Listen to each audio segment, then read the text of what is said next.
Yes, people, welcome back to Man Knows Football. It feels great to say those words again. You are here with myself, Guni, and I have missed making content. I have missed the Premier League and I have missed hearing back from you guys. But big up to everybody that has been keeping in contact on my social medias as well. I have been a lot more active on the Twitters and your Instagrams and stuff. Links are down below, by the way, if you do care to follow those. We are back. The Premier League season has officially started for Chelsea Football Club today, and it was a huge fixture held at Stamford Bridge. Chelsea versus Liverpool, so a very strong opponent.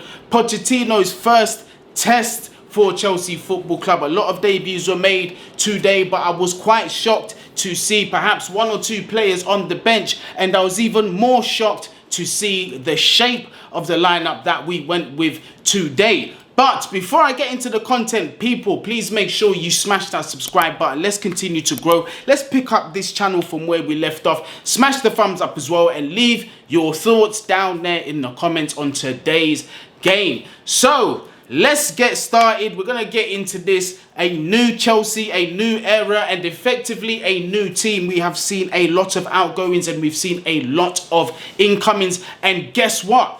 This team is far from complete. There are still several incomings we are expecting to make. Potentially Moises Caicedo might be done soon. Who knows? While I'm recording this video, he might have been announced as a Chelsea player. You know how volatile this market is, so you never know. Fingers crossed that's the case. And also as well, as it stood last I checked, we are very much in for Romeo Lavia. So to have those two options as your number sixes, two potentially elite players that you can have for the next decade in your squad is very exciting for me, and is definitely the route that we should be going down, because if you want to be competing for the major honours, you don't just compete with your first 11, you must compete with an entire squad. So the stronger off the bench we have, the better, and in that position it looks like we are being ambitious. But let's not make this video about transfers. You will get a video about that once we do get one or two announcements later on down the line. We are here to discuss Chelsea's draw with Liverpool 1-1, and we're going to get straight into the lineups because,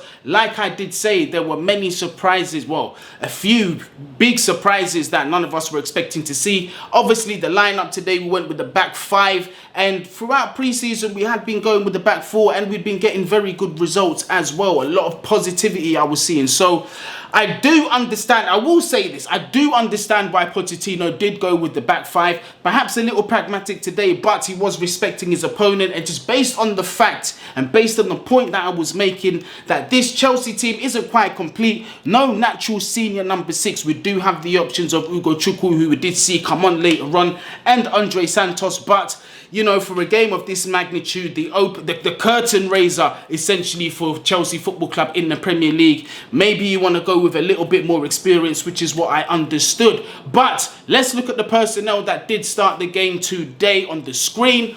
You've got Robert Sanchez, our new goalkeeping signing from Brighton, did start as our number one. The centre-back trio of Disasi, new signing from Monaco, Thiago Silva and Levi Colwill. Our wing-backs were the experienced and tried and tested Ben Chilwell and Reece James. The midfield pivot was one that I was very skeptical about when I saw the lineup. Enzo Fernandez and Conor Gallagher. I was very worried about the lack of imbalance, but where we caught life is the fact that Liverpool are facing similar problems. They were also desperate for a number six in that midfield, which perhaps left them quite vulnerable, and we did see on the balance of things that we did dominate this game. And the front three, Jackson leading the line, Chukwuemeka and Raheem Sterling as the wingers / inside forwards to complete the lineup. We did start off very shaky, and like I did mention, I am pointing to what I was concerned about. That was the midfield pivot of Enzo and Gallagher. Liverpool were enjoying a lot of the possession. They were making dangerous runs through the middle, using Mo Salah very well, who was isolating our defenders. Ben Chilwell getting caught up quite high up the pitch, leaving Levi Colwill quite isolated with Mo Salah 1 or 2 times. Also Szoboszlai making dangerous runs into the box. A bit of a shaky performance from Chelsea to begin with, and you know, several chances that Liverpool had. It could have been 2 or 3-0 very early on, something that we have seen several times in previous seasons under Chelsea Football Club, but we were fortunate not to concede too many of those chances. But unfortunately we did. Liverpool did break the deadlock. Excellent, world-class through ball from Mo Salah. That is one of the best through balls you're ever going to see. That was, you know, the cliche through the needle type of pass. And for me, I love my assist, so I've definitely can't do nothing about that. But I feel that perhaps Reece James could have been a bit closer, could have been a bit tighter on, you know, Luis Diaz. Maybe he was switching off a little bit, let his man go through. Luis Diaz obviously gets his foot at the end of it, finishes it for Liverpool, 1-0. And Liverpool, you know, they don't look like they're done. They're still coming out and dominating possession, getting through our midfield quite easily, you know, putting a lot of pressure on our defence, really involving Szoboszlai, Salah, Luis Diaz. Those 3 in particular were a massive problem for us in that first half. But we got lucky. We got very lucky because Liverpool did look like they were opening the gates. They did have a goal disallowed. Mo Salah with the finish was left one-on-one with the goalkeeper, Robert Sanchez, and Mo Salah's Mo Salah, innit? He did put it away. However, we caught life. He was offside. But can somebody please talk me through these new offside rules in the Prem? Because as it's like, from what I saw, like by the rules, that goal should have stood. And obviously, you know, the one that was chalked off by Ben Chilwell that we're going to talk about later perhaps should have stood. But let me know down there in the comments like what you think. I'm going to have to go through those rules a little bit more again to get a better understanding. But from what I see, quite a few of my peoples and quite a few people on socials weren't quite too clear as to whether those goals should have stood. But definitely that is a talking point. But it was after that scare, that potential of 2-0 going up, that Chelsea did seem to turn up a little bit. We were a bit more assured in that midfield. Disasi, who did start off a little shaky, did grow into his defensive duties a lot better, started winning his interceptions, his aerial balls as well, distributing the ball pretty well. Same as Levi Colwill, man. Although I felt defensively wasn't really engaging Mo Salah as much as he should, allowing him perhaps to make decisions. But then again, that's Mo Salah, do you know what I mean? It's never easy, even for your most experienced defenders, to be going up against him. Levi Colwill still very young, but evidently very talented. The balls that this guy was playing so effortlessly were just magnificent to watch. Colwill had an excellent game. Disasi, like I said, grew into the game. He was marvellous. Ben Chilwell, for me, was almost playing like a winger, getting so far up that pitch at times, obviously, wasn't getting back quick enough, leaving Salah isolated with Colwill. That's how we got the goal. But going forward, it did contribute. Let me down a few times with some touches, final decisions, holding the ball a little bit too long. But still a good performance from Ben Chilwell today, I've got to say, man. But the reason... yeah, we're going to touch on this player. The reason why our performances went up a notch has to be said. Enzo Fernandez. Once he started to play, he absolutely controlled it and showed he was levels above everybody else on that pitch. Enzo Fernandez today put an absolute masterclass. We saw a world-class performance from a potentially elite midfielder, like I told you. This is why I wanted him so badly, because I know this guy is capable of performances like this consistently. Just bring him that DM next to him, Moises Caicedo, who I'm sure was watching today and saying, yeah, I got to play with this brother because this guy looks saucy, and that he was today. The press resistance, the passing, he was just the metronome for Chelsea Football Club today. Rarely made a bad decision, made the most successful passes on the pitch, was robbed of an assist if I'm completely honest with you, but the best performance I have seen in a Chelsea shirt from him and any player in a very, very long time. Very excited to see Enzo brought a lot of the other players into the game, man. Raheem Sterling making good runs, finding himself in behind the Liverpool midfield, giving them problems. I thought it was a very positive game for Raheem Sterling today. A few criticisms though, final balls, perhaps holding on to the ball too long as well. Similar to Ben Chilwell, needs to start making the correct decisions, especially at the fact that he's a senior player. We need to start seeing more results from Raheem Sterling, but it was I can't lie. I was pleasantly surprised with what I saw today, because the old Chelsea that we're used to seeing, the resilience ain't there, especially going 1-0 behind and potentially even 2-0 behind against the Liverpool team. We weren't really able to galvanise ourselves. We didn't really, although respect to Aspi, wasn't really as vocal as he should have been in times of adversity, but I felt today we showed a lot more resilience. That shows a lot of testament to the manager and also to the captain as well. Well done to Reece James, who I thought linked up really well with Raheem Sterling today. Sterling dropping deep, Reece James taking in that space behind him, constantly opening up, finding chances for us against Liverpool. Our breakthrough did come. Disasi with a brilliant finish. All things considered now, I know to a lot of you that why is it brilliant? It's a tapping. Well, for me, a defender with that kind of attacking instinct, to know to be in that position and to beat quality such as Van Dijk to that ball to equalise. Debut game as well. Well done, Disasi, who grew into this game. I thought was marvellous. Second half, we go into it 1-1.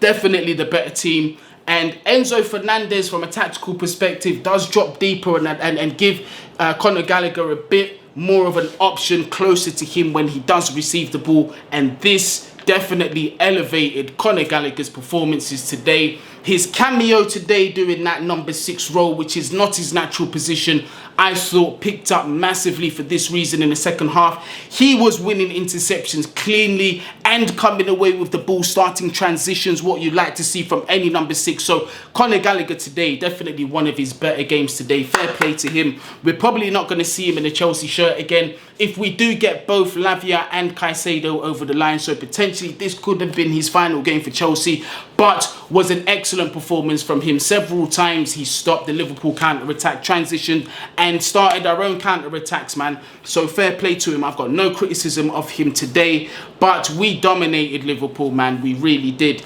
Our front line today, I thought, done really well. Jackson, although should have scored in my opinion, that cutback from Reece James where he was leaning, where Jackson received that ball, should have really put that in the top bins, was leaning a little too far back. Hit the ball over. Perhaps if his body was a little over the ball a bit more, could have kept the ball down, top bins, you know what I mean, top corner. The way Aguero used to be famous for them near post finishes, man, always used to put them top corner as well. So we need to see better finishing from Nico Jackson. We know he's capable. I thought his performance today was really good, ran the channels excellently, at times was just walking through the Liverpool midfield and defence on his own, really creating things by himself, something that we haven't seen from a number 9 at Chelsea for a long time. We have a very, or aim to have a very technical front line, something that we've missed, man, because I'm telling you, some of those chances that Jackson had that he created for himself, Kai Havertz would have killed them off. He would have never got that far. So I'm grateful that we have got much better ability going forward. We dominated them. Substitutions were made. We did see the likes of Mikhailo Mudryk coming on. We did see the likes of Malo Gusto coming on. Fortunately, we're getting the news that Reece James wasn't actually injured. He was a little fatigued, so it was a precaution, him coming off. So we should expect to see him in the next game. And if that's the case, hopefully he'll build the fitness as the season goes on, and this won't be too much of a problem going forward. But well done to Reece James. Like I said, combination with Raheem Sterling was really good today. I was relatively impressed. Malo Gusto came on for a bit. Chukwuemeka, has to be said, I thought was tidy today. He impressed me. A lot of good individual performances today. I thought most players did play very well. Chukwuemeka, I thought, was solid, retained possession very well, played very intelligent passes, made good runs as well. Really, took his opportunity today. Fair play to Chukwuemeka, a player that I felt should perhaps be going out on loan, but with an Nkunku injury, if we're not going to be signing another attacking mid, which I think we will, should we have him stay in the team? Maybe that's one for you guys to figure out. But overall today, I saw many positives. Although we didn't get the 3 points, I did see that we are definitely moving in the correct direction. This manager is, Pochettino. Fair play to you. I did question the tactics and the personnel to begin with, but you did fall through with a decent result. Not a win, but a very decent result, all things considered, against this Liverpool opposition, who did come out and play well. A few stand-up performers for them were Luis Diaz, Szoboszlai, Mo Salah obviously. I thought when Harvey Elliott came on he was quite dangerous, but we didn't lose today, so it is, in my opinion, a positive start. New team, new squad, not the finished article as well. And I saw many, fitness is another thing, man, because we had complaints while Tuchel was at the club about the fitness of some of these players during pre-season, but we're seeing today these guys, they're not burning out too quickly. They're still keeping up intensity during, dying minutes of the game. So it's very positive things that we're seeing from Pochettino. Positive from the squad as well. A lot of new faces, new ways to play football, but they managed well, all things considered, playing against a team that has been together a little longer than what our team has been around for. I have to agree, Enzo Fernandez, man of the match, was clear of everybody on the pitch today, did everything correct. Press resistance, like I said, 2-3 players around him, he's still getting the ball to a blue shirt, he's still getting out of the mess. Very rarely I saw him losing the ball today, man. He just showed his class, spraying the ball left, right, centre. Once again, like I said, robbed of an assist. Enzo Fernandez, if this is how we start in the season against opposition like Liverpool without a number 6 next to him, I cannot wait to see how he performs for the rest of the season. We're definitely going to be picking up way more points than we did last season. But it's still too early for me to make a prediction, people, as to where I think Chelsea are going to finish. We're going to have to wait for the transfer window to close before I make that prediction. But people, it's good to be back. Like I said, smash that thumbs up, subscribe to the channel, leave your thoughts down there in the comments as well. We've still got exciting times potentially ahead of us. Moises Caicedo saga is not quite over. It might be as I'm recording or uploading this video, you never know. Lavia as well, we don't know where he's going. Likely he might come to Chelsea, but Liverpool have moved in, and other players that we are looking to sign, apparently, at least say somewhere down the line. So good times coming from Chelsea today. Lots of positives. We're going to look even stronger by the time this transfer window closes. Let me know your thoughts down in the comments. I am out, and also as well, who needs to go out? Mr. Gareth Southgate out. Bless up, people.